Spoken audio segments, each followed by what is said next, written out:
Hello all, എല്ലാവർക്കും പുതിയൊരു വീഡിയോയിലേക്ക് സ്വാഗതം. ഞാൻ ന്യൂസിലൻഡിൽ നിന്ന് തിരിച്ച് നാട്ടിലെത്തി. എൻ്റെ വിസ അബൌട്ട് എക്സ്പയർ ആയിരുന്നു. അപ്പോൾ നമുക്ക് വേണമെങ്കിൽ വിസ എക്സ്റ്റൻഷൻ ചെയ്യാമായിരുന്നു. പക്ഷേ നമുക്ക് അവിടെ നിൽക്കുന്നത് എന്താ പറയുക, കുറച്ച് എക്സ്പെൻസും കാര്യങ്ങളൊക്കെ ആയതുകൊണ്ടും പിന്നെ നമുക്ക് ജോലിയൊക്കെ അപ്ലൈ ചെയ്യാവുന്നത് ഓൺലൈൻ ത്രൂ ആണ്. എല്ലാ ജോലീസും അപ്ലൈ ചെയ്യുന്നതും ഇൻ്റർവ്യൂ വരുന്നതെല്ലാം ഓൺലൈനാണ്. അപ്പോൾ നമുക്ക് നാട്ടിൽ നിന്നാണെങ്കിലും ജോലി ട്രൈ ചെയ്യാവുന്നത് കൊണ്ടും നാട്ടിലേക്ക് തിരിച്ചു പോന്നു. കുറച്ച് സങ്കടമുള്ള ഒരു കാര്യമാണ്. കാരണം നമ്മൾ ന്യൂസിലാൻഡിലേക്ക് പോയത് ക്യാപ്പ് കഴിഞ്ഞ് അവിടെ ജോലിക്ക് അപ്ലൈ ചെയ്ത് അവിടെ ജോലി ചെയ്യണമെന്നുള്ള ഒരു ഒത്തിരി ആഗ്രഹത്തോടുകൂടി പോയതാണ്. ന്യൂസിലാൻഡ് ഒത്തിരി നല്ലൊരു പ്ലേസാണ്. വളരെ നല്ലൊരു ബ്യൂട്ടിഫുൾ ആയിട്ടുള്ളൊരു പ്ലേസാണ്. വളരെ നല്ല മനുഷ്യരുള്ള ഒരു പ്ലേസാണ്. അപ്പോൾ അവിടെ ജോലി ചെയ്യണമെന്ന് ഭയങ്കര ആഗ്രഹത്തോടു കൂടി പോയിട്ട് ജോലിയില്ലാതെ വന്നതിൻ്റെ ചെറിയൊരു വിഷമങ്ങളൊക്കെ ഉണ്ട്. എന്നാൽ പോലും ദൈവം അനുഗ്രഹിച്ച് നമുക്ക് അവിടുത്തെ ആനുവൽ പ്രാക്ടീസിങ് സർട്ടിഫിക്കറ്റ് കിട്ടിയതിന് ശേഷം നമുക്ക് അവിടുത്തെ നഴ്സിംഗ് കൗൺസിൽ രജിസ്ട്രേഷൻ ചെയ്തതിന് ശേഷം നമുക്ക് ഓസ്ട്രേലിയയുടെ രജിസ്ട്രേഷൻ എടുക്കാനായിട്ട് പറ്റി. അപ്പോൾ നമുക്ക് എന്താ പറയുക, സെയിം ടൈം ഓസ്ട്രേലിയയും ന്യൂസിലൻഡും നമുക്ക് ട്രൈ ചെയ്യാനായിട്ട് പറ്റും. രണ്ട് കൺട്രീസിലും ജോബ് അപ്ലൈ ചെയ്യാം. കറൻലി ന്യൂസിലൻഡിൽ ഞാൻ നേരത്തെ വീഡിയോയിൽ ചെയ്തിട്ടുണ്ടായിരുന്നു, ജോബ് കിട്ടുന്നുണ്ടെങ്കിൽ പോലും അതൊരു 100-ൽ 5% ആളുകൾക്കൊക്കെയാണ് ക്യാപ്പ് കഴിഞ്ഞവർക്ക് ജോലി കിട്ടുന്നത്. അപ്പോൾ കൂടുതൽ കമ്മിങ് മന്ത്സിൽ അത് ചേഞ്ച് ആകുമായിരിക്കും, നമുക്ക് പ്രതീക്ഷിക്കാം. പിന്നെ എനിക്ക് പറയാനുള്ളത്, ന്യൂസിലൻഡിൽ ഇപ്പോൾ ക്യാപ്പ് കഴിഞ്ഞിട്ട് ജോലിക്ക് വേണ്ടി ട്രൈ ചെയ്തുകൊണ്ടിരിക്കുന്നവർ, അതുപോലെ തന്നെ ക്യാപ്പ് ചെയ്തുകൊണ്ടിരിക്കുന്നവരെ എല്ലാവരോടും ടെൻഷനൊന്നും അടിക്കേണ്ട, വിഷമിക്കേണ്ട കാര്യമില്ല. നമ്മുടെ കയ്യിൽ നമുക്ക് ന്യൂസിലൻഡ് രജിസ്ട്രേഷനുമുണ്ട്, ഓസ്ട്രേലിയൻ രജിസ്ട്രേഷനുമുണ്ട്. ഓസ്ട്രേലിയയിൽ ഇൻ്റർവ്യൂ കിട്ടുന്നുണ്ട്. ഓസ്ട്രേലിയയിലാണെങ്കിലും നമുക്ക് നമ്മുടെ ഇപ്പോൾ സെയിം ഹോസ്പിറ്റലുകളിൽ കിട്ടിയില്ലെങ്കിൽ പോലും കെയർ ഹോമുകളിലേക്കാണെങ്കിലും ഇൻ്റർവ്യൂസൊക്കെ കിട്ടുന്നുണ്ട്. നല്ല പോസിറ്റീവായിട്ട് ചിന്തിക്കുക, പിന്നെ നല്ലവണ്ണം പ്രാർത്ഥിക്കുക. അപ്പോൾ എൻ്റെ ഓരോ പ്രോസസ്സെങ്കിലും ഞാൻ പറയാമല്ലോ, ഇപ്പോൾ നമ്മൾ ദൈവത്തെ സമർപ്പിച്ച് മുന്നോട്ട് പോയിക്കൊണ്ടിരിക്കുകയാണ് മൊത്തം അന്ന് തൊട്ട് ഇന്ന് വരെ. അപ്പോൾ ഞാൻ ദൈവത്തിൽ ഉറച്ചു വിശ്വസിക്കുന്നു. നമുക്കായിട്ട് നല്ലൊരു ജോലി ദൈവം കരുതിയിട്ടുണ്ടായിരിക്കും. അപ്പോൾ അത് കിട്ടുമെന്ന് തന്നെ പ്രതീക്ഷിക്കുക. പിന്നെ എന്താ പറയുക, ഞാൻ ഇതുപോലെ ന്യൂസിലൻഡിലേക്ക് പോകുന്ന സമയത്ത് എനിക്ക് അക്കോമഡേഷൻ്റെ കാര്യങ്ങൾ എനിക്ക് ന്യൂസിലൻഡിൽ ദൈവം ഒത്തിരി നല്ല കാര്യങ്ങൾ ചെയ്തു തന്നു. അതായത് ഞാൻ അക്കോമഡേഷന് ട്രൈ ചെയ്യുന്ന സമയത്ത് നമുക്ക് അക്കോമഡേഷൻ, അതായത് ഏജൻസി ത്രൂ നോക്കിയപ്പോൾ നമുക്ക് ചിലപ്പോൾ നമ്മുടെ പ്ലേസ്മെന്റ് കിട്ടുന്ന പ്ലേസ്മെന്റിന്റെ അടുത്ത് തന്നെ അക്കോമഡേഷൻ കിട്ടാനായിട്ട് ചാൻസ് ഇല്ലായിരുന്നു. അപ്പോൾ അതുപോലെ തന്നെ നമുക്ക് റെന്റും കാര്യങ്ങളും എല്ലാം നോക്കി. അപ്പോൾ മെയിനായിട്ട് നമ്മുടെ എന്താ പറയുക, ഇതിൻ്റെ അടുത്ത് നമ്മുടെ പ്ലേസ്മെന്റ് കിട്ടുന്നതിൻ്റെ അടുത്തായിട്ട് അക്കോമഡേഷൻ കിട്ടാനായിട്ട് പാടായിരുന്നു. അപ്പോൾ ഞങ്ങളിങ്ങനെ ഫേസ്ബുക്കിൽ ഒരു ഗ്രൂപ്പ് കണ്ടു, ന്യൂസിലൻഡിലേക്ക് വരാനിരിക്കുന്നവരെന്നൊരു ഒരു ഫേസ്ബുക്ക് പേജ് ഗ്രൂപ്പ് കണ്ടു. അപ്പോൾ അതിലേക്ക് നമ്മൾ മെസ്സേജ് ജസ്റ്റ് ഒരു ഇതിട്ടു, പോസ്റ്റ് ഇട്ടായിരുന്നു. ഇങ്ങനെ ഞാൻ അതായത് എൻ്റെ കെയർ ഹോമിൻ്റെ അടുത്തായിട്ട് നമുക്ക് അക്കോമഡേഷൻ അവൈലബിൾ ആണോ എന്ന് ചോദിച്ചിട്ട്. അപ്പോൾ പിന്നെ അതുപോലെ തന്നെ നമുക്ക് ഗ്രൂപ്പിൽ നിന്ന് ഒരു അക്കോമഡേഷൻ്റെ ഒരു ലിങ്ക് കിട്ടിയായിട്ട്, ഒരു വാട്സപ്പ് ഗ്രൂപ്പിൻ്റെ ഒരു ലിങ്ക് കിട്ടിയായിരുന്നു. ആ ലിങ്ക് ഉപയോഗിച്ചിട്ട് നമ്മൾ അക്കോമഡേഷൻ്റെ ആ ഗ്രൂപ്പിൽ ജോയിൻ ചെയ്തു. അങ്ങനെ നമ്മൾ ആ ഗ്രൂപ്പിലും നമ്മൾ എൻക്വയറി നടത്തി. അപ്പോൾ അതിൽ നിന്ന് ഒരു ബ്രദർ, അതായത് നമ്മുടെ ഏത് പ്ലേസ് ആണോ, നമുക്ക് എവിടെയാണ് അക്കോമഡേഷൻ വേണ്ടതെന്നുള്ള ഡീറ്റെയിൽസ് അത് ചോദിച്ചപ്പോൾ അതിൽ നിന്നൊരു ബ്രദർ കോണ്ടാക്ട് ചെയ്തു. എനിക്ക് പാമേഴ്സ്റ്റൺ നോർത്ത് എന്ന പ്ലേസിലായിരുന്നു പ്ലേസ്മെന്റ്. അപ്പോൾ ആ ബ്രദർ ഗ്രൂപ്പിൽ നിന്ന് കോണ്ടാക്ട് ചെയ്തിട്ട് എനിക്ക് അവിടെ ഉള്ളൊരു വേറൊരു ഫാമിലിയുടെ നമ്പർ തന്നു. അപ്പോൾ ആ ബ്രദറിൻ്റെ വീട് ഫ്രെഡി എന്നാണ് ഗ്രൂപ്പിൽ നിന്ന് കോണ്ടാക്ട് ചെയ്ത ബ്രദർ. അപ്പോൾ നമുക്ക് ഒത്തിരി ഹെൽപ്ഫുള്ളായിരുന്നു. അപ്പോൾ എന്താ പറയുക, അങ്ങനെ നമ്പർ ഇങ്ങോട്ട് വിളിച്ചിട്ട് നമുക്ക് ഇങ്ങോട്ട് കോണ്ടാക്ട് ചെയ്തത്, ഇങ്ങനെ അക്കോമഡേഷൻ ഉണ്ടെന്ന് പറഞ്ഞു. അപ്പോൾ ഒരു ഫാമിലിയുടെ ആ ഫാമിലിയെ കോണ്ടാക്ട് ചെയ്തപ്പോൾ അവിടെ എനിക്ക് ഒത്തിരി ദൂരമില്ലായിരുന്നു. എൻ്റെ കെയർ ഹോമിൻ്റെ അടുത്ത് തന്നെ എനിക്ക് അങ്ങനെ അക്കോമഡേഷൻ കിട്ടി. വളരെ നല്ലൊരു ഫാമിലി ആയിരുന്നു. ഞാൻ ദൈവത്തോട് ഒത്തിരി നന്ദി പറയുന്നു. അതായത് നമ്മുടെ നാട്ടിൽ നിന്ന്, എനിക്ക് വീട്ടിൽ നിന്ന് പോയി അവിടെ ചെന്ന് വേറൊരു ഇടത്താൻ നിൽക്കുന്നേ എന്ന് പോലൊരു ഫീലിംഗിലായിരുന്നു. കാരണം എനിക്ക് പല കുട്ടികളും ക്യാമ്പ് പ്ലേസ്മെന്റ് പോയ കുട്ടികൾ പറഞ്ഞ് എനിക്കറിയാം, അവർക്കൊക്കെ ഭയങ്കര എന്താ പറയുക, തന്നെ അവർ നിന്ന് ഭയങ്കര ഡിപ്രഷൻ സ്റ്റേജ് വരെ ആയി ചേച്ചി എന്നൊക്കെ പറഞ്ഞ് എന്നോട് അതുപോലെ തന്നെ നമ്മുടെ കൂട്ടുകാരാണെങ്കിലും വിളിച്ച് പറഞ്ഞിട്ടുണ്ട്. അതായത് ക്യാപ്പൊക്കെ കഴിഞ്ഞിട്ട് ജോലിയില്ലാതെയൊക്കെ നിൽക്കുന്ന അവസ്ഥയിൽ ഭയങ്കര ബുദ്ധിമുട്ടാണെന്നിങ്ങനെ ഞാൻ അറിഞ്ഞിട്ടുണ്ടായിരുന്നു. ഈ ഒരു ഫാമിലി എന്ന് പറഞ്ഞാൽ ചേട്ടനും ചേച്ചിയും റിമി ചേച്ചി അനൂപ് ചേട്ടനുമാണ്. എനിക്ക് ഭയങ്കര സപ്പോർട്ടായിരുന്നു. അവർ 2 നേഴ്സുമാരാണ്. അവരുടെ ഫാമിലിയിലെ ഒരു അംഗത്തെ പോലെയായിരുന്നു അവർ കരുതിയിരുന്നത്. ഇപ്പോഴാണെങ്കിലും ഞങ്ങൾ കോണ്ടാക്റ്റ് ഉണ്ട് അവിടെ. അപ്പം അവിടെ ഒരു കുഞ്ഞുണ്ട്. അപ്പോൾ എനിക്ക് എൻ്റെ കുഞ്ഞുങ്ങളെ അതുകൊണ്ട് എനിക്ക് മിസ് ചെയ്യുന്നുണ്ട്. എന്നാലും അവിടെ ഉള്ളതുകൊണ്ട് എനിക്ക് ഒത്തിരി ഹാപ്പി ആയിരുന്നു ഞങ്ങൾ. പിന്നെ അതുപോലെ തന്നെ നമ്മുടെ റെന്റ് ഇൻക്ലൂഡിങ് ഫുഡും കൂടി ആയിരുന്നു. നമുക്ക് നാട്ടിലെ എല്ലാ ഫുഡും അവർ നമ്മുടെ ചോറും കറികളും എല്ലാം തന്നെ അവരുടെ കൂടെ തന്നെ നമ്മൾ കുക്ക് ചെയ്ത് ഒരുമിച്ചായിരുന്നു കുക്കിങ്ങും കാര്യങ്ങളും ഫുഡും എല്ലാം. സോ എനിക്ക് എൻ്റെ വീട്ടിൽ നിന്നും പോയതായിട്ടൊരു ഫീലിങ്സേ ഇല്ലായിരുന്നു. അത്രയ്ക്ക് നല്ലൊരു അറ്റ്മോസ്ഫിയർ ആയിരുന്നു അവിടെ. ആക്ച്വലി ഞാൻ പറയുകയാണെങ്കിൽ എനിക്ക് ക്യാപ്പൊക്കെ തുടങ്ങുന്ന സമയത്ത് നമുക്ക് ഡൊമൈൻസ് ഒക്കെ എഴുതാനായിട്ട് എങ്ങനെയാണെന്നൊന്നും ഐഡിയ ഇല്ലാതെ ടെൻഷൻ അടിച്ചിരിക്കുമ്പോഴും പിന്നെ അതുപോലെ തന്നെ നമ്മുടെ എന്താ പറയുക, ക്യാപ്പ് കഴിഞ്ഞിട്ട് നമ്മൾ ജോലിക്ക് വേണ്ടി ജോലി കിട്ടാതെ ഇങ്ങനെ ട്രൈ ചെയ്തുകൊണ്ടൊക്കെ ഇരിക്കുമ്പോഴും ഓരോ റിജക്ഷൻസ് ഇങ്ങനെ വന്നുകൊണ്ടിരിക്കുമ്പോഴൊക്കെ ചേച്ചി ഭയങ്കര സപ്പോർട്ടായിരുന്നു. ഒത്തിരി പോസിറ്റിവിറ്റി തന്നിട്ടുണ്ട്. ചേച്ചിയൊക്കെ വന്ന സമയത്ത് കാര്യങ്ങളൊക്കെ പറയുകയും ട്രൈ ചെയ്യാനും ഓരോ കാര്യങ്ങൾ പറഞ്ഞു തരാനാണെങ്കിലും എല്ലാത്തിനും ഭയങ്കര സപ്പോർട്ടീവായിരുന്നു. അതുപോലെ തന്നെ അവരുടെ ഒരു ഫ്രണ്ട് സർക്കിളും എല്ലാവരും എന്നെ ഒത്തിരി സപ്പോർട്ട് ചെയ്തിട്ടുണ്ട്. എനിക്ക് എന്താ പറയുക, അവിടുന്ന് പോകുന്നതിൽ ശരിക്കും അവർ മിസ് ചെയ്യുന്നുണ്ട്. പിന്നെ അതുപോലെ തന്നെ എനിക്ക് എന്താ പറയുക, ക്യാമ്പ് ഇത് കഴിഞ്ഞ് എനിക്ക് APC എല്ലാം കിട്ടിക്കഴിഞ്ഞിട്ട് ഞാൻ കുറച്ച് നാൾ അവിടെ നിന്നു. പിന്നെ നമുക്ക് അറിയാലോ ഇതുപോലെ തന്നെ റെന്റ് കൊടുക്കാൻ എങ്ങനെയായപ്പോൾ റെന്റ് കൊടുത്ത് നിൽക്കുക എന്നുള്ളത് ഒരു ഇതായതുകൊണ്ട് ആ സമയത്താണ് എൻ്റെ ഒരു ഫ്രണ്ട്, എൻ്റെ ബെസ്റ്റ് ഫ്രണ്ടാണ്, അവൾ എന്നെ വിളിച്ചു. ഞാൻ അവളുടെ കൂടെയാണ് നിന്നത്. കുറച്ച് നാളുകൾ ഞാൻ അവളുടെ കൂടെ നിന്നു. അവളും എനിക്ക് എന്താ പറയുക, എൻ്റെ വീട്ടിൽ സെയിം എൻ്റെ വീട്ടിൽ നിൽക്കുന്ന പോലത്തെ ഒരു ഇതായിരുന്നു അവിടെ. അപ്പോൾ എനിക്ക് എല്ലാവരോടും പറയാനുള്ളത്, നിങ്ങൾ ഇതുപോലെ തന്നെ നിങ്ങളുടെ ഗ്രൂപ്പുകളിലൊക്കെ അക്കോമഡേഷൻ അന്വേഷിക്കുക കേട്ടോ. നല്ല ദൈവം അനുഗ്രഹിച്ച് അതുപോലെ തന്നെ പ്രാർത്ഥിക്കുക, നന്നായിട്ട് പ്രാർത്ഥിച്ച് എല്ലാം ഇങ്ങനെ നോക്കുക. എനിക്ക് നല്ലൊരു ഫാമിലിയെ തന്നെ ദൈവം തന്നായിരുന്നു. അതുപോലെ തന്നെ ഓരോ കാര്യങ്ങളിലാണെങ്കിലും ഇപ്പം എൻ്റെ ഫ്രണ്ടിൻ്റെ കൂടെയാണ് ഞാൻ പോരുന്നോടം വരെ നിന്നത്. അപ്പോൾ എനിക്ക് റെന്റ് കൊടുക്കണ്ടായിരുന്നു. അങ്ങനെയൊക്കെ ഒത്തിരി ദൈവം സഹായിച്ചിട്ടുണ്ട്. അപ്പോൾ ആരും ടെൻഷനൊന്നും അടിക്കേണ്ട. ക്യാപ്പ് ചെയ്തുകൊണ്ടിരിക്കുന്നവരാണെങ്കിലും ഇപ്പോൾ ക്യാപ്പിന് വരാനായിട്ട് ഇരിക്കുന്നവരാണെങ്കിലും അതുപോലെ തന്നെ APC കിട്ടിയിട്ട് അഫ്ര രജിസ്ട്രേഷൻ വെയിറ്റ് ചെയ്തിരിക്കുന്നവർ, APCക്ക് വെയിറ്റ് ചെയ്തിരിക്കുന്നവർ എല്ലാവരോടും എനിക്ക് പറയാനുള്ളത്, നിങ്ങൾ നന്നായി പ്രാർത്ഥിക്കുക, നന്നായിട്ട് പ്രിപ്പയർ ചെയ്യുക. നിങ്ങൾ ചെയ്യേണ്ട കാര്യങ്ങൾ നിങ്ങളുടെ സൈഡിൽ നിന്ന് നല്ലവണ്ണം ചെയ്യുക. നല്ലൊരു CV ഒക്കെ ഉണ്ടാക്കുക. ഇരിക്കുന്ന സമയത്ത് ഇപ്പോൾ APCക്കൊക്കെ വെയിറ്റ് ചെയ്തിരിക്കുന്ന സമയത്ത് നല്ലൊരു CVയും കവർ ലെറ്ററൊക്കെ ഉണ്ടാക്കി വെക്കുക. അങ്ങനെയുള്ള കുറച്ച് കാര്യങ്ങളൊക്കെ ചെയ്യുക. അപ്പോൾ ഞാൻ എന്താ പറയുക, ഇപ്പം എല്ലാവരുടെ അവസ്ഥകളാണ് അവിടെ പറയുന്നത്. അപ്പോൾ സത്യത്തിൽ ഇപ്പോൾ അവിടെ റിക്രൂട്ട്മെന്റ് കുറവാണെങ്കിൽ പോലും നമുക്ക് വേറൊരു സൈഡ് ഉണ്ടല്ലേ, അഫ്ര രജിസ്ട്രേഷൻ ചെയ്ത് ഓസ്ട്രേലിയ നമുക്ക് ട്രൈ ചെയ്യാം. അപ്പോൾ പോസിറ്റീവായിട്ടിരിക്കുക, അപ്ലൈ ചെയ്തുകൊണ്ടിരിക്കുക. APC കിട്ടുന്ന തന്നെ അന്ന് തന്നെ നിങ്ങൾ എന്താ ചെയ്യുക, അഫ്ര രജിസ്ട്രേഷൻ എടുക്കുക. പിന്നെ ഞാൻ ക്യാമ്പിന് പോയത് ഏപ്രിൽ ബാച്ചിലേക്കായിരുന്നു. ഏപ്രിൽ 10-ാം തീയതി ആയിരുന്നു എൻ്റെ പ്ലേസ്മെൻറ്റ് സ്റ്റാർട്ട് ചെയ്തത്. മെയ് 10-ാം തീയതിയോടുകൂടി എൻ്റെ ഫിനിഷായി. അപ്പോൾ 1 മന്ത് ക്ലിനിക്കൽ പ്ലേസ്മെൻ്റ് ആയിരുന്നു, ഒരു ഏജ്ഡ് കെയർ ഹോമിലായിരുന്നു. അപ്പോൾ നമ്മൾ 1 മന്ത് പ്ലേസ്മെൻറ്റ് കഴിഞ്ഞ് മെയ് 10 എന്ന് പറയുന്നൊരു ഫ്രൈഡേ ആയിട്ടായിരുന്നു വന്നത്. അപ്പോൾ പിന്നെ ദെൻ സാറ്റർഡേ സൺഡേ വീക്കെൻഡാണ്.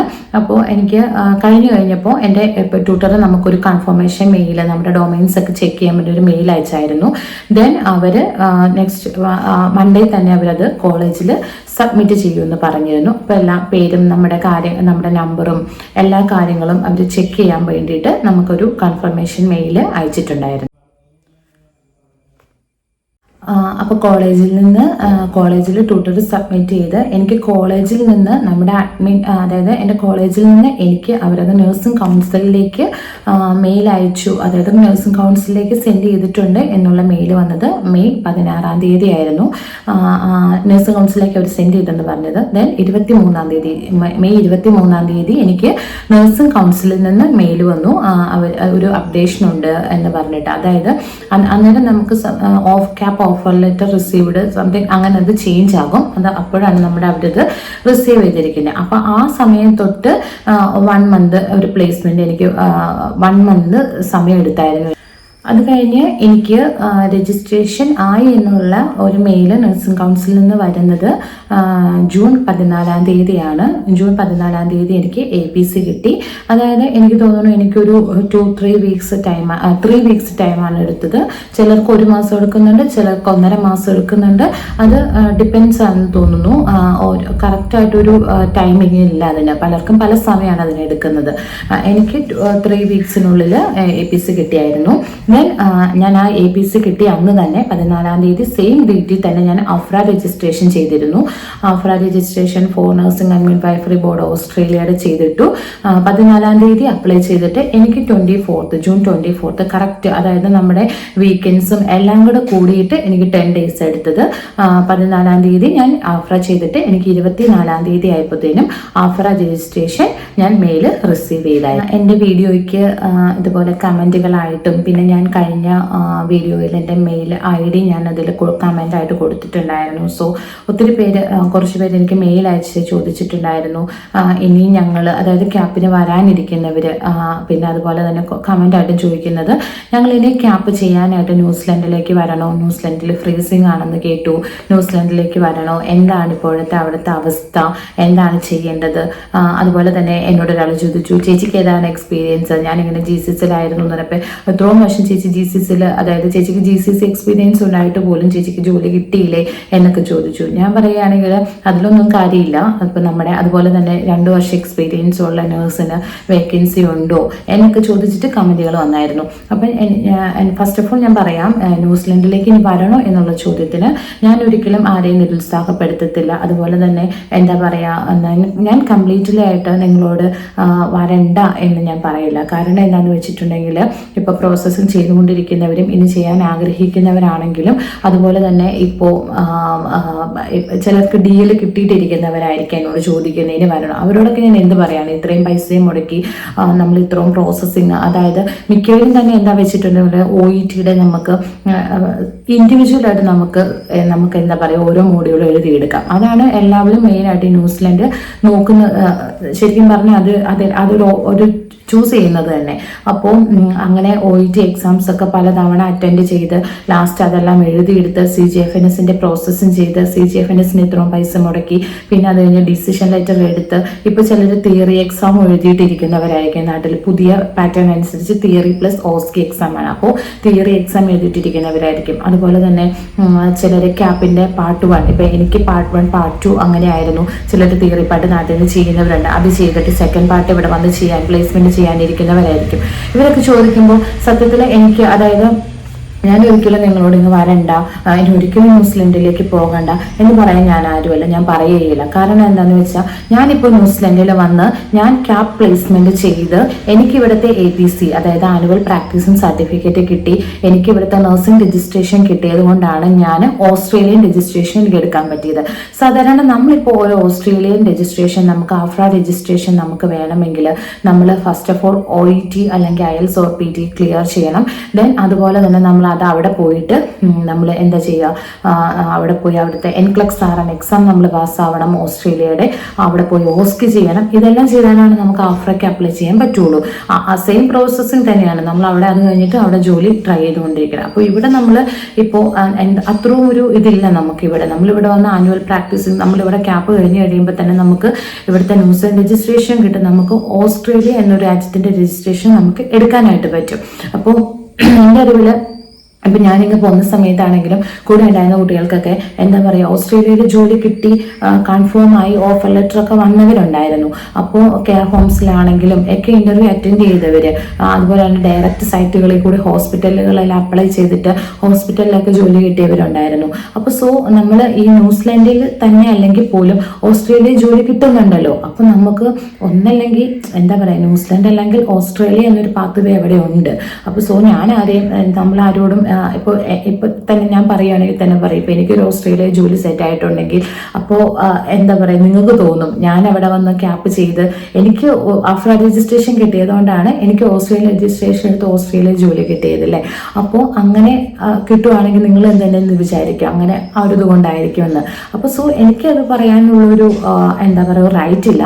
ഞാൻ പിന്നെ എന്താന്ന് പറഞ്ഞിട്ടുണ്ടെങ്കിൽ ഫിനാൻഷ്യലി നല്ല സ്റ്റേബിൾ ആയിട്ടുള്ളവർക്ക് ന്യൂസിലാൻഡിൽ വന്നു നിന്ന് ക്യാപ്പ് കഴിഞ്ഞ് എത്ര നാളാന്ന് വെച്ചാൽ ന്യൂസിലാൻഡിൽ നിന്ന് ഫിനാൻഷ്യലി അത്യാവശ്യം സ്റ്റേബിൾ ആയിട്ടുള്ളവരാണെങ്കിൽ, നിങ്ങൾക്ക് താല്പര്യം ഇൻട്രസ്റ്റ് അങ്ങനെയാണെങ്കിൽ ന്യൂസിലാൻഡിൽ തന്നെ നിന്ന് ജോലി കണ്ടുപിടിക്കണം എന്നുള്ളവരാണെങ്കിൽ ക്യാപ്പൊക്കെ കഴിഞ്ഞ് ന്യൂസിലാൻഡിൽ നിന്ന് നിങ്ങൾക്ക് ഇതുപോലെ തന്നെ ഞാൻ നാളെ പറഞ്ഞ പോലെ കെയർ ഹോമുകളിലൊക്കെ നിങ്ങൾക്ക് ഡയറക്റ്റ് നല്ലൊരു CV ഉണ്ടാക്കി കെയർ ഹോമുകളിലൊക്കെ ഡയറക്റ്റ് കൊണ്ടുപോയി കൊടുക്കാം. അവിടെ ചില കെയർ ഹോമുകളിലൊക്കെ വേക്കൻസി ഉണ്ട്, അങ്ങനെ കിട്ടുന്നവരും ഉണ്ട് കുട്ടികൾക്ക്, അങ്ങനെ കൊടുക്കാം. പിന്നെ ഹോസ്പിറ്റലുകളിലൊക്കെ ഡയറക്റ്റ് കൊണ്ടുപോയി കൊടുക്കാം, അല്ലെങ്കിൽ നിങ്ങൾക്ക് അതായത് പ്രൈവറ്റ് ഹോസ്പിറ്റലിലൊക്കെ ഡയറക്റ്റ് കൊണ്ടുപോയി കൊടുക്കാം CV. പിന്നെ അതുപോലെ തന്നെ കിവി ഹെൽത്ത് എന്നുള്ള സൈറ്റിലൊക്കെ അപ്ലൈ ചെയ്ത് ജോലിക്ക് ട്രൈ ചെയ്തുകൊണ്ടേയിരിക്കാം. അല്ലെങ്കിൽ നിങ്ങൾക്ക് ആ സെയിം ഞാൻ പറഞ്ഞില്ലേ APC കിട്ടുന്ന അന്ന് തന്നെ നിങ്ങൾക്ക് ആഫ്റ്റർ രജിസ്ട്രേഷൻ എടുത്ത് അവിടെ നിന്നുകൊണ്ട് തന്നെ ഓസ്ട്രേലിയൻ ട്രൈ ചെയ്തുകൊണ്ടിരിക്കാം. ഇന്റർവ്യൂ അറ്റൻഡ് ചെയ്ത് അവിടെ നിന്ന് തന്നെ കയറിപ്പോകാം. അതുപോലെ തന്നെ 6 മാസത്തെ വിസ എക്സ്റ്റൻഷൻ ഇപ്പം ഈ ഇടയായിട്ട് എക്സ്റ്റൻഷൻ എൻ്റെ ഒരു റീസെൻ്റായിട്ട് എൻ്റെ ഒരു ഫ്രണ്ടിനൊക്കെ എക്സ്റ്റൻഷൻ കിട്ടി. അപ്പോൾ അങ്ങനെയുള്ളവർക്ക് എക്സ്റ്റൻഷൻ ചെയ്ത് അവിടെ നിൽക്കുന്നവർക്ക് നിൽക്കാം. പക്ഷേ ഫിനാൻഷ്യലി സ്റ്റേബിൾ അല്ലാതെ ജസ്റ്റ് ഒരു ജോലിക്ക് എന്നുള്ളതിൽ പോകുന്നവരോട് ഞാൻ പറയുന്നത്, ഇപ്പം അത്യാവശ്യം GCC കൺട്രീസിലൊക്കെ നല്ല ജോലിയുള്ളവരൊക്കെ ആണെങ്കിൽ, അത്യാവശ്യം നല്ല സാലറി ഒക്കെ മേടിക്കുന്നവരൊക്കെ ആണെങ്കിൽ, അതുപോലെ തന്നെ നാട്ടിലും ജോലിയുള്ളവരൊക്കെ ആണെങ്കിൽ നിങ്ങൾക്ക് ലീവ് കിട്ടുമെങ്കിൽ അല്ലെങ്കിൽ നിങ്ങളുടെ നോർമൽ വെക്കേഷൻ എടുത്ത് നിങ്ങൾ പോയിട്ട് അവിടെ പോയി ക്യാമ്പ് കഴിയുക. എന്നിട്ട് അവിടുത്തെ രജിസ്ട്രേഷൻ കഴിഞ്ഞ് നിങ്ങൾ തിരിച്ച് വന്ന് ജോലിക്ക് കയറി ഇവിടെ നിന്ന് നിങ്ങൾക്ക് ഓൺലൈനിൽ അപ്ലൈ ചെയ്യാം. അതായത് ഇപ്പം എന്താ പറയുക, നിങ്ങൾക്കിപ്പോൾ ഓസ്കി കഴിഞ്ഞാലും അതുപോലെ തന്നെ ഇപ്പോൾ ക്യാപ് പ്ലേസ്മെന്റ് കഴിഞ്ഞാലും നിങ്ങൾക്ക് APC വരുന്നത് ഓൺലൈനിലാണ്. നിങ്ങൾക്ക് രജിസ്ട്രേഷൻ ഓൺലൈൻ ത്രൂ എടുക്കാൻ പറ്റും. ആഫ്റ്റർ രജിസ്ട്രേഷൻ ആണെങ്കിലും ഓൺലൈൻ ത്രൂ ചെയ്യാൻ പറ്റും. പിന്നെ ന്യൂസിലാൻഡിലെ ആണെങ്കിലും ഞാൻ പറഞ്ഞില്ലായിരുന്നു എനിക്ക് ന്യൂസിലാൻഡിൽ ഒരു ഇന്റർവ്യൂ വന്നത്, അത് ഫേസ് ടു ഫേസ് ഇന്റർവ്യൂ ആയിരുന്നു. പക്ഷെ ഞാനത് അൺഫോർച്ചുനേറ്റ്ലി ഞാൻ കണ്ടില്ല, അത് സ്പാമിലായിരുന്നു. സോ ഞാൻ അത് ഫേസ് ടു ഫേസ് ഇന്റർവ്യൂ എനിക്ക് the very next day interview ആയിരുന്നു. അപ്പോൾ എനിക്കത് അറ്റൻഡ് ചെയ്യാൻ പറ്റില്ലായിരുന്നു. സോ ഞാൻ അവർക്ക് മെയിൽ ചെയ്തു, എനിക്കിങ്ങനെ face to face interview attend ചെയ്യാൻ വരാൻ പറ്റില്ല, ഞാൻ ട്രാവൽ ചെയ്ത് വരുമ്പോഴത്തേനും ഇതാകും എന്ന് പറഞ്ഞു. അപ്പോൾ അവരൊന്ന് ഓഫ് കോഴ്സ് ഞങ്ങൾ നിങ്ങൾക്ക് ടീം ഇന്റർവ്യൂ അറേഞ്ച് ചെയ്യാം, ഓൺലൈൻ ഇന്റർവ്യൂ അറേഞ്ച് ചെയ്യാം എന്ന് അവർ പറഞ്ഞിരുന്നു. അപ്പോൾ അവിടെ ചാൻസസ് ഉണ്ട്. അപ്പോൾ എനിക്ക് തോന്നുന്നു ഫേസ് ടു ഫേസ് ഇന്റർവ്യൂ പോലെ തന്നെ ഓൺലൈൻ ഇന്റർവ്യൂസ് ആണ് കൂടുതലും വരുന്നത്. അപ്പോൾ നിങ്ങൾക്ക് ഓസ്ട്രേലിയയുടെ എല്ലാ ഇന്റർവ്യൂസും തന്നെ ഓൺലൈൻ ഇന്റർവ്യൂസ് ആണ്. പിന്നെ ഇപ്പം എന്താ പറയുക, ഈ ഓക്ലാൻഡിലൊക്കെ ജോബ് ഫെയർ ഒക്കെ നടന്ന് കുറേ കുട്ടികളുണ്ടായിരുന്നു, നമ്മൾ വീഡിയോസ് ഒക്കെ കണ്ടതാണ്, ഒത്തിരി പിള്ളേർ. അതുപോലെ തന്നെ ഒരു ഏജ് കെയർ ഗ്രൂപ്പിന്റെ ഒരു ഇന്റർവ്യൂ നടത്തിയതും അതിൽ നിന്നൊക്കെ എനിക്കറിയുന്ന കുറച്ച് കുട്ടികൾ അതിൽ അറ്റൻഡ് ചെയ്തായിരുന്നു. അപ്പോൾ ആ സമയത്ത് അവർ പറയുന്നത് എന്താണെന്ന് വെച്ചാൽ അതിലേതോ ഒരു കുട്ടിയുടെ പ്രിസെപ്റ്റർ വരെ അതിൽ അറ്റൻഡ് ചെയ്തിട്ടുണ്ടായിരുന്നു ഇന്റർവ്യൂ. അപ്പോൾ ഇവിടെ വർക്ക് ചെയ്യുന്ന ന്യൂസിലാൻഡിൽ കറന്റ് എംപ്ലോയർ ജോലി ചെയ്യുന്ന ആൾക്കാരും കൂടി ഈ ഓസ്ട്രേലിയയുടെ ഇന്റർവ്യൂസ് അറ്റൻഡ് ചെയ്തിട്ടുണ്ട്. ഞാൻ അറ്റൻഡ് ചെയ്യുന്നുണ്ടല്ല കേട്ടോ, ഇവിടെ നിന്ന് മൈഗ്രേറ്റ് ചെയ്യാനായിട്ട്, അതായത് ന്യൂസിലാൻഡിൽ നിന്ന് മൈഗ്രേറ്റ് ചെയ്യാനായിട്ട് ആഗ്രഹിക്കുന്നവരുണ്ട്, അവർ ഇന്റർവ്യൂസ് അറ്റൻഡ് ചെയ്യുന്നുണ്ട്, ഇങ്ങനെ വരുന്ന ഇന്റർവ്യൂസ്. പക്ഷേ ഇത്രയും ആളുകൾ ന്യൂസിലാൻഡിൽ നിന്നും ഇപ്പൊ ആൾക്കാർ ഇവിടെ ജോലി ചെയ്യുന്നവർ പോലും മൈഗ്രേഷൻ ഉണ്ടെങ്കിൽ പോലും ഇവരിവിടെ ജോലി തരുന്നില്ല. അതാണ് നമുക്ക് എന്താണ് അതിന്റെ അവസ്ഥ എന്ന് മനസ്സിലാവുന്നില്ല. പിന്നെ രണ്ടാമത്തെ കാര്യം എന്നോട് ചോദിച്ചത്, ചേച്ചി പീഡിയാട്രിക് എക്സ്പീരിയൻസ് ഉണ്ട്, ജോലി കിട്ടുമോ? അതുപോലെ തന്നെ 2 വർഷം എക്സ്പീരിയൻസ് ഉള്ളവർക്ക് ന്യൂസിലാൻഡിൽ ജോലി കിട്ടുമോ? സത്യത്തിൽ ഞാൻ പറഞ്ഞില്ലായിരുന്നു, അവിടെ നല്ല ഹൈ സ്കോപ്പുള്ള ഒരു ഏരിയയാണ് mental health nursing. Mental health നഴ്സിങ്ങിന് എക്സ്പീരിയൻസ് ഉള്ളവർക്ക് അവിടെ, അതായത് നമുക്കിപ്പോൾ അപ്ലൈ ചെയ്യുന്ന സമയത്താണെങ്കിലും സൈറ്റിൽ നോക്കുമ്പോൾ നമുക്ക് ഒത്തിരി കാണാൻ പറ്റും മെൻ്റൽ ഹെൽത്ത് നഴ്സിംഗ് കമ്മ്യൂണിറ്റി, അല്ലെങ്കിൽ മെൻ്റൽ ഹെൽത്ത് ഇൻ പേഷ്യൻ്റ് എന്നൊക്കെ പറഞ്ഞിട്ട് മെൻ്റൽ ഹെൽത്തിന് കുറേ വേക്കൻസീസ്. അതിപ്പോൾ ഓസ്ട്രേലിയയുടെ ആണെങ്കിലും നമുക്ക് മെൻ്റൽ ഹെൽത്ത് നമുക്ക് കാണാൻ പറ്റുന്നുണ്ട്, ഒത്തിരി വേക്കൻസീസ് ഉണ്ടതായിട്ട്. പക്ഷേ ഈ 2 വർഷം എക്സ്പീരിയൻസും അതൊന്നും എനിക്ക് അതിൻ്റെ സത്യത്തിൽ ഇവർ എന്ത് ക്രൈറ്റീരിയ വെച്ചാണ് സ്റ്റാഫിനെ എടുക്കുന്നത് അത് നമുക്കറിയില്ലല്ലോ. നമ്മുടെ CV-യിൽ ചിലപ്പോൾ അവർ നമ്മുടെ സ്കിൽസും കാര്യങ്ങളും അവർക്ക് വേണ്ട അത് ക്വാളിഫൈ ആയിട്ടുള്ള ആളുകളായിരിക്കും അവർ ഇന്റർവ്യൂ അറ്റൻഡ് ചെയ്യുന്നത്. എക്സ്പീരിയൻസ് വൈസ് ഇപ്പോൾ എനിക്ക് തോന്നുന്നു ന്യൂസിലാൻഡിൽ എത്ര എക്സ്പീരിയൻസ് ഉള്ളവർക്കാണെങ്കിൽ പോലും ജോബ് കിട്ടാനായിട്ട് ഇപ്പോൾ നല്ല നല്ല ടഫ്, നല്ല ഒത്തിരി പാടാണ്. പക്ഷെ ഞാൻ പറഞ്ഞില്ലായിരുന്നു, ജോലി കിട്ടുന്നവരും ഉണ്ട്. എനിക്കറിയാവുന്ന എൻ്റെ ഫ്രണ്ടിൻ്റെ അടുത്ത് ഞാൻ നിന്നപ്പോൾ അവിടുത്തെ ഹോസ്പിറ്റലിലൊക്കെ ക്യാപ്പ് കഴിഞ്ഞ കുട്ടികൾക്ക് അവിടെ ഇൻ്റർവ്യൂ കിട്ടി ജോലി കിട്ടിയിട്ടുമുണ്ട്. അപ്പം നമുക്ക് സത്യത്തിൽ എന്ത് ഒരു ക്രൈറ്റീരിയ വൈസാണ് ഇവരെടുക്കുന്നതെന്ന് നമുക്ക് അറിയത്തില്ല. പക്ഷേ നിങ്ങൾ അപ്ലൈ ചെയ്തുകൊണ്ടേ ഇരിക്കുക. അതുപോലെ തന്നെ കെയർ ഹോംസുകളിലൊക്കെ ആണെങ്കിലും ഡയറക്റ്റ് കൊണ്ടുപോയി നിങ്ങൾ CV-യും കാര്യങ്ങളൊക്കെ കൊടുക്കുക, അപ്ലൈ ചെയ്തുകൊണ്ടേ ഇരിക്കുക, ട്രൈ ചെയ്തുകൊണ്ടേ ഇരിക്കുക. പിന്നെ ഓസ്ട്രേലിയയുടെ ഞാൻ പറഞ്ഞിട്ടുണ്ടായിരുന്നു, ഞാൻ ഏജൻസി ഡീറ്റെയിൽസ് എൻ്റെ കയ്യിലെ കുറിച്ച്, അതായത് ഞാനിപ്പോൾ എന്താ പറയുക, നമ്മുടെ കൂടെയുള്ള കുട്ടികളും നമ്മുടെ ഫ്രണ്ട്സൊക്കെ ജോലി കിട്ടിയവരും ഒക്കെ നമുക്ക് തരുന്നതാണ് ഇതിൽ അപ്ലൈ ചെയ്യുക. ഇപ്പോൾ എനിക്ക് കിട്ടുന്ന ഡീറ്റെയിൽസ് ഞാൻ മറ്റുള്ള കുട്ടികൾക്ക്, എന്നെപ്പോലെ തന്നെ ജോലിയില്ലാതിരിക്കുന്ന കുട്ടികൾക്ക് കൊടുക്കും, നിങ്ങൾ അപ്ലൈ ചെയ്യുക എന്ന് പറഞ്ഞിട്ട്. അപ്പോൾ അങ്ങനെ ഷെയർ ചെയ്ത് വരുന്ന ഡീറ്റെയിൽസാണ് ഞാൻ നിങ്ങൾക്ക് തരുന്നത്. അപ്പോൾ കുറച്ച് പേര് എനിക്ക് മെയിൽ അയച്ച് ചോദിക്കുന്നുണ്ട്, ചേച്ചി നിങ്ങൾക്ക് ഞാൻ നിങ്ങളുടെ വീഡിയോ കണ്ടായിരുന്നു, ന്യൂസിലൻഡിൻ്റെ നഴ്സിംഗ് റിക്രൂട്ട്മെൻറ്റ് ഏജൻസിയുടെ നമ്പർ ഒന്ന് തരാമോ? ഓസ്ട്രേലിയൻ നേഴ്സ്, അതുപോലെ തന്നെ ന്യൂസിലൻഡ് നഴ്സിംഗ് റിക്രൂട്ട്മെൻറ്റ്.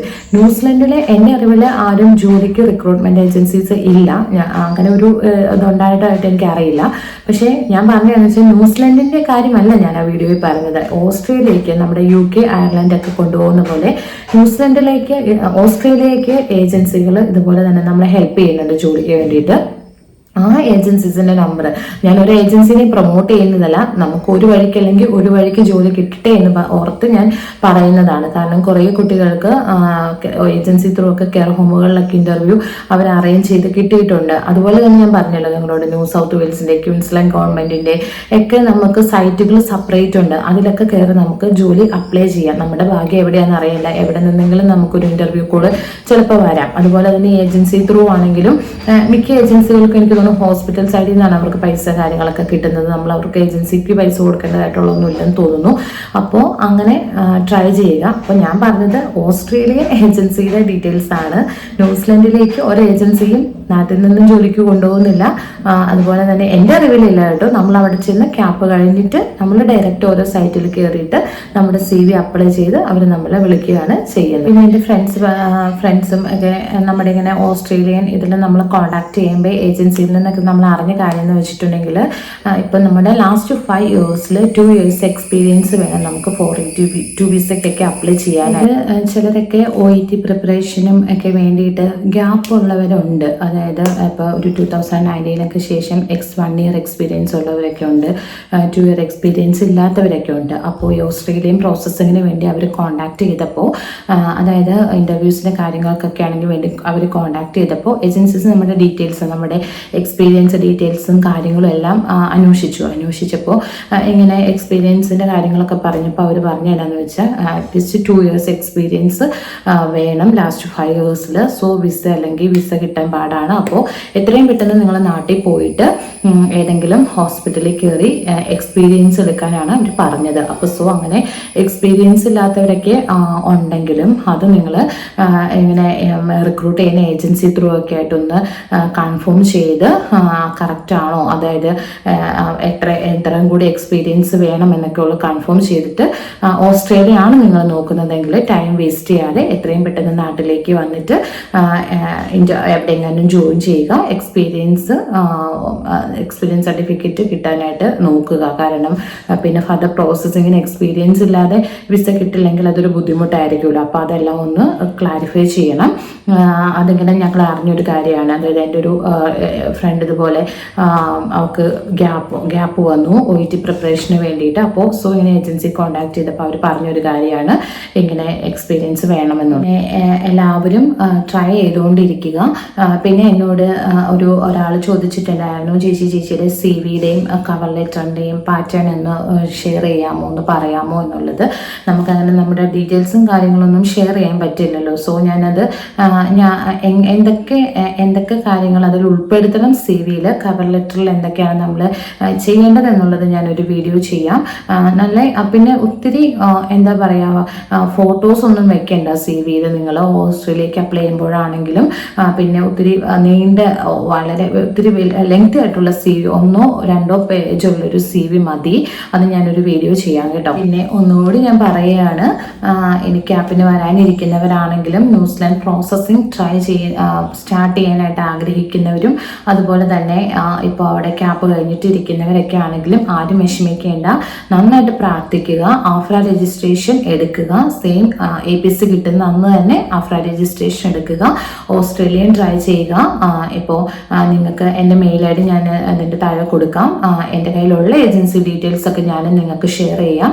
അതുപോലെ തന്നെ ഈ കിട്ടുന്ന കുട്ടികൾ ആർക്കെങ്കിലൊക്കെ ഇപ്പോൾ ഇതുപോലെ തന്നെ ഓസ്ട്രേലിയയുടെ ഏതെങ്കിലും ഏജൻസി ത്രൂ ഒക്കെയാണ് കിട്ടിയതെങ്കിൽ, അതുപോലെ തന്നെ നമുക്ക് ഏത് പാത്ത് വഴി കൂടിയാണോ നമുക്ക് ജോലി കിട്ടുന്നത് എന്ന് കഴിഞ്ഞു കഴിയുമ്പോൾ ഒത്തിരി ജോലി ഇല്ലാതിരിക്കുന്ന മറ്റുള്ളവരുണ്ടല്ലേ, അവരെയും കൂടി നിങ്ങൾ ഹെൽപ്പ് ചെയ്യണം. നിങ്ങൾക്ക് കിട്ടുന്ന ഡീറ്റെയിൽസ് അവർക്കും കൂടി ഷെയർ ചെയ്യണം. ഇപ്പോൾ എന്താ പറയുക, എനിക്ക് കിട്ടിയതെന്ന് പറഞ്ഞാൽ എനിക്ക് കിട്ടിയ എൻ്റെ ഫ്രണ്ട്സും കുട്ടികൾ വേറെ അവിടെ ക്യാപ്പ് കഴിഞ്ഞ് നിൽക്കുന്ന പിള്ളേരും ഒക്കെ ഞങ്ങൾ അങ്ങോട്ടും ഇങ്ങോട്ടും കോൺടാക്റ്റ് ഉള്ളവരെല്ലാം അങ്ങോട്ടും ഇങ്ങോട്ടും കിട്ടുന്നതൊക്കെ ഷെയർ ചെയ്ത് കൊടുക്കും. ഇപ്പോഴും ഓരോ കുട്ടികളെ വിളിച്ചിട്ട് അവിടെ, അതായത് ഇപ്പോഴും റെന്റ് കൊടുത്ത് അവിടെ നിൽക്കുന്ന കുട്ടികളുണ്ട്. അപ്പോൾ അവർക്കൊക്കെ ഭയങ്കര വിഷമമാണ്. ജോലിക്കാണെന്നും പറഞ്ഞ് നാട്ടിൽ നിന്ന് പോന്നിട്ട് തിരിച്ച് നാട്ടിൽ വരാനുള്ള വിഷമം. എനിക്കും അങ്ങനെ തന്നെയായിരുന്നു. നമുക്ക് എന്താ പറയുക, അവിടെ നിന്ന് പോന്നു കഴിയുമ്പോൾ അയ്യോ ജോലിക്കാന്ന് പറഞ്ഞാണല്ലോ അവിടെ നിന്ന് പോകുന്നത്, തിരിച്ച് ചെല്ലുമ്പോൾ എങ്ങനെ എല്ലാവരെയും ഫേസ് ചെയ്യും. പക്ഷെ ഞാൻ പിന്നെ എന്താ പറയുക, നമ്മൾ നല്ല സ്ട്രോങ് ആയിട്ട് വരിക. കാരണം നമുക്ക് ഓസ്ട്രേലിയ ആണെങ്കിലും ട്രൈ ചെയ്യാം, പിന്നെ നാട്ടിൽ ജോലിക്ക് കയറാം. അങ്ങനെ പല ഓപ്ഷൻസും നമുക്കുണ്ട്. ഇതോടുകൂടി ലോകം അവസാനിക്കുകയല്ലല്ലോ. നമ്മൾ നഴ്സുമാരാണ്, നമ്മുടെ കയ്യിൽ എഡ്യൂക്കേഷനുണ്ട്, നമ്മുടെ കയ്യിൽ 2 രജിസ്ട്രേഷനുണ്ട്. നമുക്ക് ഒന്നെങ്കിൽ നാട്ടിൽ ജോലി ചെയ്യാം, ഇവിടെ ജോലി ചെയ്തുകൊണ്ട് തന്നെ അവിടെ ട്രൈ ചെയ്യാം. അപ്പോൾ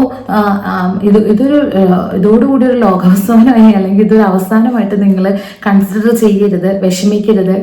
എന്നോട് ഡിപ്രഷൻ്റെ സ്റ്റേജ് വരെയായി. ഒന്നാമത്തെ കാര്യം എന്ന് പറഞ്ഞാൽ ഞാൻ പറഞ്ഞില്ലേ, ഇതുപോലെ ഭയങ്കര ലോൺലെസ് ഫീൽ ചെയ്യും. ഓരോ നമ്മളിപ്പോൾ നിൽക്കുന്ന വീട് ഇംഗ്ലീഷുകാരുടെയൊക്കെ കൂടെ സ്റ്റേ ചെയ്യുന്നവരുണ്ട്, ഇങ്ങനെ നിൽക്കുന്ന ഫാമിലി. അപ്പം അങ്ങനെ വിഷമിച്ച് തന്നെയൊക്കെ നിൽക്കുമ്പോൾ പല ചിന്തകളും വരും. അങ്ങനെ വിഷമിക്കുന്ന കുട്ടികളുണ്ട്, എനിക്കറിയാം. അപ്പോൾ നിങ്ങൾ ഈ പറഞ്ഞതുപോലെ ട്രൈ ചെയ്തുകൊണ്ടിരിക്കുക, ആരും വിഷമിക്കേണ്ട, നല്ലവണ്ണം പ്രാർത്ഥിക്കുക. ഞാൻ അങ്ങനെ വിശ്വസിക്കുന്ന ഒരാളാണ്. നമ്മൾ നല്ലവണ്ണം പ്രാർത്ഥിക്കുക, മറ്റുള്ളവരെ നമ്മൾ ഹെൽപ്പ് ചെയ്യുക. ഉറപ്പായിട്ടും നമുക്ക് ദൈവം നല്ലതൊന്ന് കരുതിയിട്ടുണ്ടായിരിക്കും. ഇപ്പോൾ നിങ്ങൾക്ക് ഒരു ഇൻ്റർവ്യൂ അത് വരുവാണെങ്കിൽ ഏത് HR-ൽ നിന്നാണോ അത് വരുന്നത്, അതിൻ്റെ മെയിൽ ഇപ്പോൾ നിങ്ങൾ ഇത് കഴിഞ്ഞിട്ടാണെങ്കിൽ പോലും, ഇൻ്റർവ്യൂ നിങ്ങൾ അറ്റൻഡ് ചെയ്ത് കഴിഞ്ഞിട്ടാണെങ്കിൽ പോലും ആ ഒരു ഇതൊക്കെ മറ്റുള്ളവർക്ക് ഒന്ന് ഷെയർ ചെയ്ത് കൊടുക്കുക. നിങ്ങളുടെ ഫ്രണ്ട്സിന്, അവരും കൂടി അപ്ലൈ ചെയ്തിട്ടേ അവർക്കും ഇൻ്റർവ്യൂ വരുവാണെങ്കിൽ അവർക്കും അത് അറ്റൻഡ് ചെയ്യാമല്ലോ. അപ്പോൾ അങ്ങനെ മറ്റുള്ളവരൊക്കെ ഹെൽപ്പ് ചെയ്യുക, അങ്ങോട്ടും ഇങ്ങോട്ടും. ഇപ്പം ഞാനാണെങ്കിലും കുറേ കുട്ടികൾക്ക് എനിക്ക് ഒത്തിരി മെയിൽ വന്നായിരുന്നു, ഓസ്ട്രേലിയൻ ഏജൻസി കയ്യിലുള്ളതിൻ്റെയൊക്കെ ഡീറ്റെയിൽസ് ഒന്ന് തരാമോ, എങ്ങനെയാണ് ജോലിക്ക് അപ്ലൈ ചെയ്യേണ്ടതെന്നൊക്കെ. ഞാനിതിനെക്കുറിച്ചും ഡെപ്തായിട്ട് എനിക്കൊന്നും അറിയില്ല. നമ്മൾ ഈ ഒരു പാത്ത് വേ കൂടിയാണ് ഇങ്ങനെ കടന്നു പോകുന്നത്. പലരുമായിട്ട് അന്വേഷിച്ച് പലരുടെ കയ്യിൽ നിന്നും ഡീറ്റെയിൽസ് എല്ലാം കളക്ട് ചെയ്ത് ജോലി കിട്ടിയവരോടൊക്കെ ഏത് ഏജൻസി ത്രൂ ആണോ കിട്ടിയത്, അതോ എങ്ങനെയാണ് അപ്ലൈ ചെയ്തതെന്നൊക്കെ ചോദിച്ചിട്ടാണ് നമ്മളിങ്ങനെ ട്രൈ ചെയ്തുകൊണ്ടിരിക്കുന്നത്. അപ്പോൾ ഞാൻ അയച്ചു തന്ന കുട്ടികളോടാണെങ്കിൽ എനിക്ക് പറയാനുള്ളത്, നിങ്ങൾ നിങ്ങളുടെ ഫ്രണ്ട്സിനെ, നിങ്ങളുടെ കൂടെ ജോലിയില്ലാതിരിക്കുന്നവരെ നിങ്ങളെ ഹെൽപ്പ് ചെയ്യുക. ഉറപ്പായിട്ടും ദൈവം നിങ്ങളെ സഹായിക്കും. നന്നായിട്ട് പ്രാർത്ഥിക്കുക, എല്ലാവർക്കും നല്ല ജോലി കിട്ടും. ആരും അതോർത്തൊന്നും വിഷമിക്കേണ്ട. പിന്നെ ഞാൻ പറഞ്ഞതുപോലെ ന്യൂസിലൻഡിലേക്ക് പോകുന്നതിന് മുമ്പ് നമ്മുടെ അക്കോമഡേഷൻ്റെയൊക്കെ ഗ്രൂപ്പ് ഉണ്ട്, അതിലൊക്കെ സെർച്ച് ചെയ്യുക. എന്ത് ഡൗട്ട് ഉണ്ടെങ്കിലും നിങ്ങൾക്ക് ആ ഗ്രൂപ്പിൽ ചോദിക്കുക. ന്യൂസിലൻഡിലേക്ക് വരാനിരിക്കുന്നവർ എന്നുള്ള ഗ്രൂപ്പിൽ അതിൽ ചോദിച്ചാൽ അവിടെ ഉള്ളവരൊക്കെ നല്ല രീതിയിൽ നമുക്ക് എൻ്റെയൊക്കെ ഒത്തിരി ഡൗട്ട്സ് അതിൽ നിന്ന് ക്ലാരിഫൈ ചെയ്തിട്ടുണ്ട്. പിന്നെ അതുപോലെ തന്നെ അക്കോമഡേഷൻ്റെ കാര്യമാണെങ്കിൽ ആ ഗ്രൂപ്പിലിട്ട നമുക്ക് അത്യാവശ്യം നമ്മുടെ ഫെസിലിറ്റിയുടെ അടുത്തൊക്കെയുള്ള അക്കോമഡേഷനൊക്കെ കിട്ടുവാണെങ്കിൽ നമുക്ക് നടന്നൊക്കെ പോയി വരാവുന്നതേ ഉണ്ടാവുകയുള്ളൂ. അതുപോലെ തന്നെ ബസ് സർവീസൊക്കെ അവൈലബിൾ ആയിട്ടുള്ള ഏരിയയിലും പല സ്ഥലങ്ങളിലാണല്ലോ കിട്ടുന്നത്. അപ്പോൾ എല്ലാ സ്ഥലങ്ങളിലുള്ളവരും ആ ഗ്രൂപ്പുകളിലും ഉണ്ടായിരിക്കും. അപ്പോൾ നിങ്ങൾക്ക് അക്കോമഡേഷനൊക്കെ കിട്ടാൻ ഒത്തിരി ഹെൽപ്ഫുള്ളായിരിക്കും. പിന്നെ നന്നായിട്ട് പ്രാർത്ഥിക്കുക. പിന്നെ എനിക്ക് പറയാനുള്ളത്, ഞാൻ തിരിച്ചു പോകുന്നത് മലേഷ്യൻ എയർലൈൻസിനായിരുന്നു. ഞാൻ അങ്ങോട്ടേക്ക് പോയത് സിംഗപ്പൂർ എയർലൈൻസിനായിരുന്നു. അതിൻ്റെ ടോട്ടൽ ഓപ്പോസിറ്റ് ആയിട്ടുള്ളൊരു എക്സ്പീരിയൻസ് ആയിരുന്നു എനിക്ക് മലേഷ്യൻ എയർലൈൻസിലെ ലഗേജ് ഭയങ്കര സ്ട്രിക്റ്റ് ആണ്. സ്ട്രിക്റ്റ് എന്ന് പറഞ്ഞാൽ നമ്മുടെ ചെക്ക് ഇൻ ലഗേജ് എനിക്ക് 30 kg ആയിരുന്നു. 30 kilo plus 30 kg plus 7 kg ആയിരുന്നു. 7 kg ഹാൻഡ് ക്യാരിയിൽ നമ്മുടെ ലാപ്ടോപ്പ് ബാഗ്, നമുക്ക് ഹാൻഡ് ബാഗ് ഉണ്ടെങ്കിൽ ഹാൻഡ് ബാഗ്, ഒരു വാലറ്റ് ഉണ്ടെങ്കിൽ വാലറ്റ്, ഇൻക്ലൂഡിങ് എവരിത്തിങ് നമ്മുടെ കയ്യിലുള്ള എല്ലാ ലഗേജും കൂടി 7 kg പാടുള്ളൂ. അല്ലാതെ ഒരു എക്സ്ട്രാ 1 kg അവർ അലോ ചെയ്യില്ല. ഭയങ്കര സ്ട്രിക്റ്റ് ആയിട്ട് അവർ ലഗേജ് നോക്കും. അതുപോലെ നമ്മുടെ ചെക്കിൻ ബാഗ് നമ്മുടെ ലഗേജ് കയറി പോകുന്നത് 30 കിലോ തന്നെ ആയിരിക്കണം. എക്സ്ട്രാ ലഗേജ് അവർ അലോ ചെയ്യത്തില്ല. പിന്നെ എന്താ പറയുക, അതുപോലെ തന്നെ എനിക്ക് പറയാനുള്ളത് നമ്മുടെ ഹാൻഡ് ക്യാരിയിൽ നമ്മുടെ ബാഗിൽ ചിലപ്പോൾ ഫ്രഷപ്പ് ആകാനൊക്കെ ആയിട്ടൊക്കെ ഒരു ടൂത്ത് വെയിറ്റിങ് നമുക്ക് എക്സ്ട്രാ കുറേ സമയം ലേ ഓവറൊക്കെ ഉള്ളവർ ടൂത്ത് പേസ്റ്റ് ഒരു ഫേസ് വാഷ് കാര്യങ്ങളൊക്കെ അതിൽ വെക്കൂലേ. അപ്പോൾ അത് 100 ml കൂടുതലുള്ള വലിയ ട്യൂബൊക്കെ വെച്ചിട്ടുണ്ടെങ്കിൽ അവർ നമ്മൾ പറയുന്നൊന്നും കേൾക്കില്ല, അതേപോലെ എടുത്ത് അവരെ ബിന്നിലേക്ക് കളയും. അപ്പോൾ ഞങ്ങളുടെ കൂടെ ഉണ്ടായിരുന്ന ഒരു കുട്ടിയുടെ അതുപോലെ കളഞ്ഞു. എൻ്റെ കയ്യിലൊരു ബോഡി നമ്മുടെ ഒരു ഡിയോഡ്രൻ്റ് ഉണ്ടായിരുന്നു, അത് തീരാറായതായിരുന്നു, അതിൽ കുറച്ചേ ഉണ്ടായിരുന്നുള്ളൂ. അപ്പോൾ ഞാൻ ജസ്റ്റ് എയർപോർട്ടിൽ വെച്ചിട്ടൊന്ന് ഫ്രഷപ്പ് ചെയ്യാൻ വേണ്ടിയിട്ട് വെച്ചതാണ്. പക്ഷെ അതും അവർ കളഞ്ഞു. അതുപോലെ അതായത് ഒരു 100 ml കൂടുതലുള്ള ഒരു സാധനങ്ങളും ടൂത്ത് പേസ്റ്റ്, അതായത് ഹാൻഡ് ക്രീം, ബോഡി ലോഷന്, അതുപോലെ തന്നെ ഫേസ് വാഷ്, അങ്ങനെയുള്ള കാര്യങ്ങളൊന്നും 100 ml കൂടുതൽ പെർഫ്യൂംസ് അതൊന്നും അതിൽ വെക്കരുത്, അവരതെടുത്ത് കളയും. അപ്പോൾ അതെല്ലാം നമ്മുടെ ചെക്കിൻ ലഗേജിൽ വിടാനായിട്ട് ശ്രദ്ധിക്കണം. ലഗേജ് ഭയങ്കര സ്ട്രിക്റ്റ് ആണ്. മലേഷ്യൻ എയർലൈൻസ് ഒത്തിരി ലഗേജ് നിങ്ങൾ എടുക്കരുത്, കാരണം നിങ്ങൾക്കത് എയർപോർട്ടിൽ കളഞ്ഞിട്ട് പോരേണ്ട ഒരു അവസ്ഥ വരും. ഞാൻ പറഞ്ഞില്ല, ഞാൻ എൻ്റെ ഫ്രണ്ട് കൂടെയാണ് സ്റ്റേ ചെയ്തത്. ഞാൻ അവളുടെ അവിടെ വെച്ചിട്ട് പോരുകയാണ് ചെയ്തത് കുറേ സാധനങ്ങൾ. അപ്പോൾ കറക്റ്റ് ലഗേജ് കൊണ്ടുവരാനായിട്ട്. പിന്നെ ഞാൻ പറഞ്ഞായിരുന്നു ഞാൻ പാമസ്റ്റർ നോർത്തിലാണ് ക്യാബ് ചെയ്തതെന്ന്. അവിടെ എന്താ പറയുക, അവിടെ ഒരു നമ്മുടെ കുറേ മലയാളീസും ഒക്കെ NZNOയുടെ അവർ ഒരു സംഘടന നമുക്ക് വേണ്ടിയിട്ട് സപ്പോർട്ട് ചെയ്തിട്ടുണ്ടായിരുന്നു. ക്യാബ് സ്റ്റുഡൻസിന് ജോലിയില്ലാതെ നിൽക്കുന്നവർക്ക് വേണ്ടിയിട്ട്. അപ്പോൾ അതിൽ അവിടുത്തെ നമ്മുടെ യൂട്യൂബ് ചാനലിലൊക്കെ കണ്ടിട്ടുണ്ടാകും, ഔട്ട് സ്പോക്കൺ മലയാളി ചേട്ടനൊക്കെ അവരൊക്കെ ഉണ്ടായിരുന്നു അവിടെ. നമുക്ക് ഒത്തിരി സപ്പോർട്ടായിരുന്നു. അവരൊരു റാലിയൊക്കെ കണ്ടക്ട് ചെയ്തിട്ടുണ്ടായിരുന്നു. ഞങ്ങളും ആ സമയത്ത് ക്യാപ്പ് ചെയ്യുകയായിരുന്നു. അപ്പോൾ എനിക്കും അതിൻ്റെ ഒരു പാട്ടാകാൻ സാധിച്ചു. അവരൊത്തിരി നമുക്ക്, അതായത് ജോലിയില്ലാതെ ക്യാബ് കോഴ്സ് കഴിഞ്ഞ് നിൽക്കുന്ന നഴ്സുമാർക്കൊക്കെ വേണ്ടിയിട്ട് ഒത്തിരി സപ്പോർട്ട് ചെയ്തിട്ടുണ്ടായിരുന്നു. Thank you NZNO. പിന്നെ ആരൊക്കെയാണോ അതിൽ ഒത്തിരി മലയാളീസും അവരതിൻ്റെ പിന്നിൽ പ്രവർത്തിച്ചിട്ടുണ്ടായിരുന്നു. അവർക്ക് എല്ലാവർക്കും ഒത്തിരി നന്ദി പറയുന്നു. എനിക്ക് ന്യൂസിലൻഡിൽ നിന്നും വന്ന സമയത്ത് വിഷമം ഉണ്ടായിരുന്നെങ്കിലും ഞാൻ ഒത്തിരി ഗ്രേറ്റ്ഫുള്ളാണ് ഗോഡിനോട്. കാരണം എനിക്ക് ഒത്തിരി നല്ല കാര്യങ്ങൾ അവിടെ ദൈവം തന്നു. ഇൻക്ലൂഡിങ് പ്രോസസ്സിങ്ങിലാണെങ്കിലും എൻ്റെ രജിസ്ട്രേഷനൊക്കെ ആണെങ്കിലും സമയത്ത് തന്നു, ആഫ്ര രജിസ്ട്രേഷൻ തന്നു. അങ്ങനെ ഓരോ കാര്യങ്ങളിലും ഒത്തിരി നല്ല ആളുകളെ പരിചയപ്പെടാൻ സാധിച്ചു. അവരെല്ലാം നല്ല സപ്പോർട്ടിങ് ആയിരുന്നു. അപ്പോൾ എല്ലാവർക്കും ഒത്തിരി നന്ദി.